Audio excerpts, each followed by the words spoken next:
Martín estableció su gobierno en Lima, que se denominó el Protectorado. Ese gobierno fue un régimen transitorio que estaba fundado en la aspiración de terminar la guerra-paz.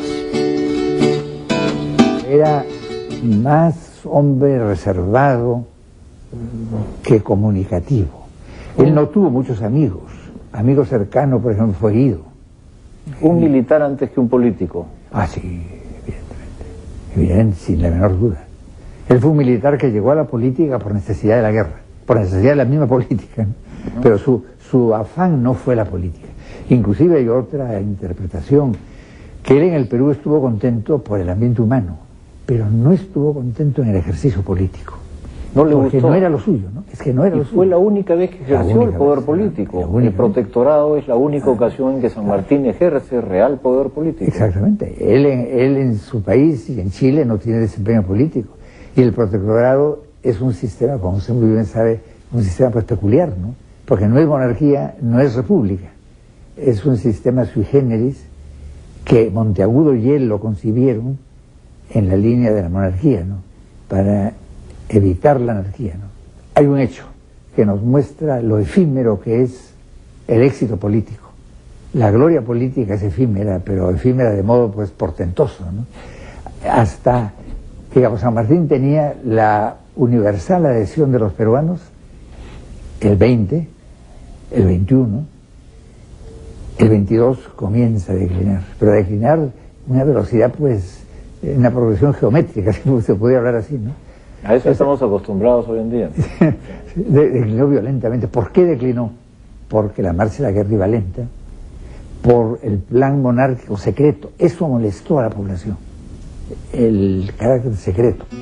Los grandes temas del protectorado fueron dos. En primer lugar, si el Perú independiente debía ser gobernado como monarquía o como república. Y a continuación, los procedimientos necesarios para derrotar a los españoles y terminar exitosamente la Guerra de Liberación Nacional. San Martín fue militar, no diríamos de profesión, lo que yo siempre digo, fue militar sanguíneo, militar de vocación profunda, ¿no? Su estilo humano fue del militar. ¿Por qué lo digo? Él tuvo un gran sentido de la jerarquía, un gran sentido del secreto, un sentido muy claro del ejemplo que debe ofrecer la persona en su conducta. Él fue como persona muy reservado, muy discreto también. Por eso se entendió bien con el ambiente limeño y peruano en general.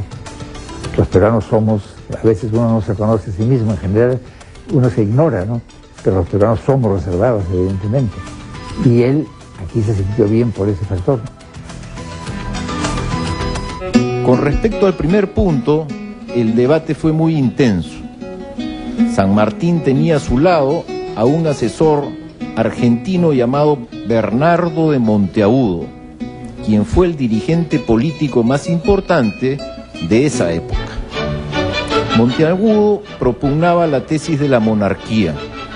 Según su parecer, el Perú no estaba maduro para ser una república, y vistas las enormes diferencias entre las clases sociales que componían al país, era preferible una larga transición y que a través de un régimen monárquico se mantenga la unidad del país y se forje una aristocracia que prepare a los peruanos y peruanas para la vida independiente. En oposición a Monteagudo, José Faustino Sánchez Carrión dirigió el grupo que propugnaba una salida republicana inmediata.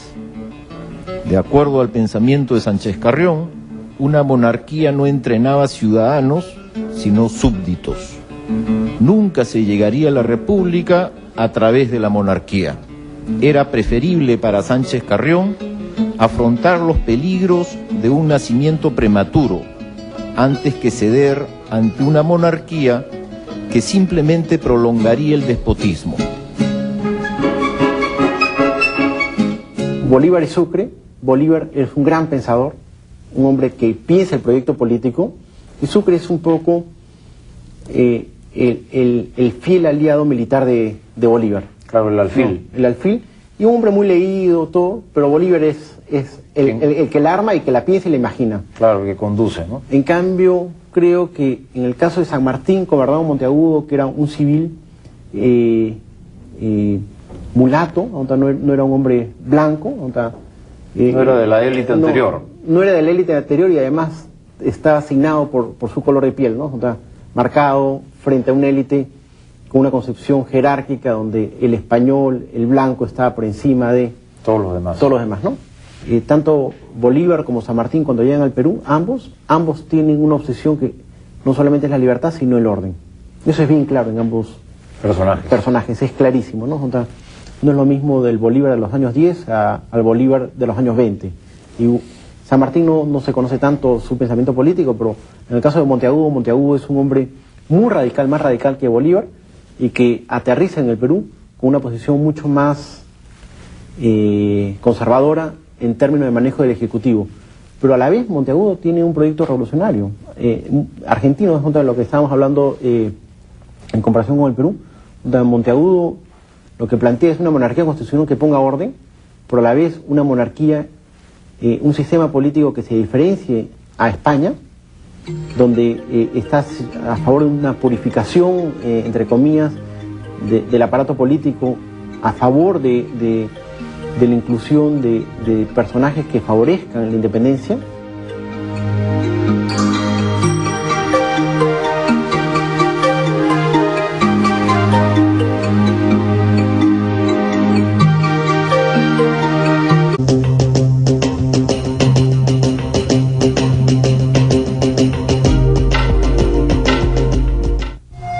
El segundo gran tema fue la continuación de la guerra. San Martín organizó varias expediciones militares, ninguna de las cuales obtuvo éxitos, sino que más bien fueron obligadas a retroceder. No se registró ningún avance significativo de las armas de liberación, aunque tampoco San Martín fue obligado a ceder la capital. De este modo, durante el protectorado, la guerra se empantanó.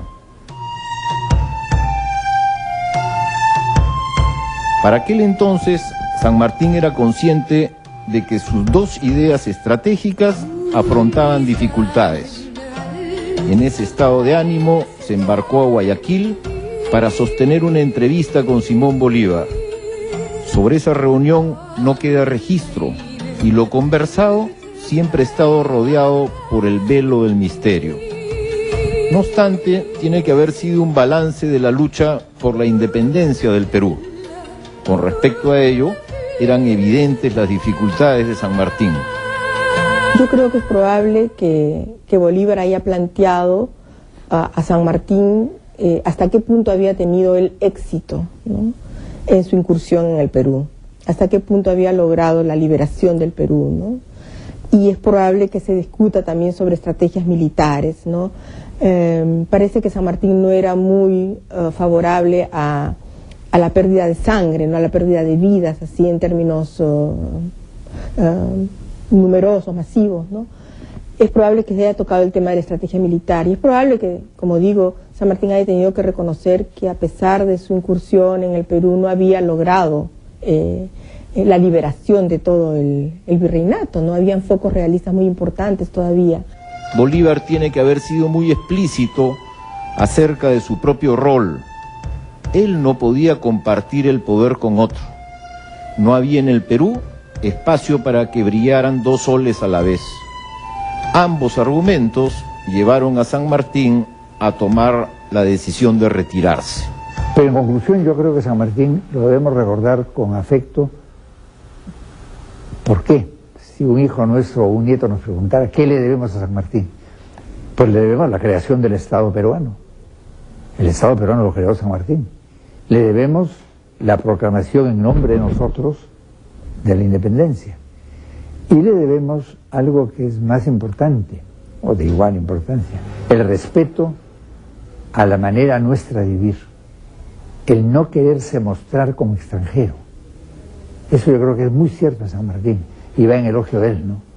Ahora hay que decirlo, para que no se exageren los términos, que los peruanos debemos superar, y eso lo digo yo mucho en las clases de la universidad, superar esa especie de dicotomía, el bueno y el malo.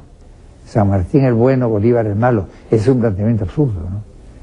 Los dos, San Martín y Bolívar, pertenecen a la memoria peruana, y si San Martín coordinó mejor con el estilo nuestro, Bolívar es el creador de la victoria, ¿no?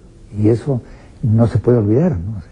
¿Saben? Yo creo que estos días que recordamos la independencia deben permitirnos o deben llevarnos a recordar conjuntamente a Bolívar y San Martín, y no como hombres enfrentados, ¿no? Eran muy distintos, evidentemente, eran estilos muy distintos, pero los dos son fundamentales para entender la independencia, ¿no? Es así como llegó Bolívar al Perú, desplazando casi inmediatamente del poder a los criollos peruanos que habían estado con San Martín, tanto Ribagüero como Torretagre. Ellos, en ese momento, no supieron bien cómo orientarse políticamente y acabaron adoptando una postura ambigua. Sin embargo, Bolívar contó con el fuerte apoyo de Sánchez Carrión, quien fue su primer ministro y el alma de las campañas militares que culminaron con las victorias de Junín y Ayacucho. Sin la energía y decisión de Bolívar, la independencia habría afrontado grandes peligros y estaba abierta la posibilidad de la derrota, porque los españoles se habían hecho muy fuertes en la sierra y estaban dispuestos a la reconquista.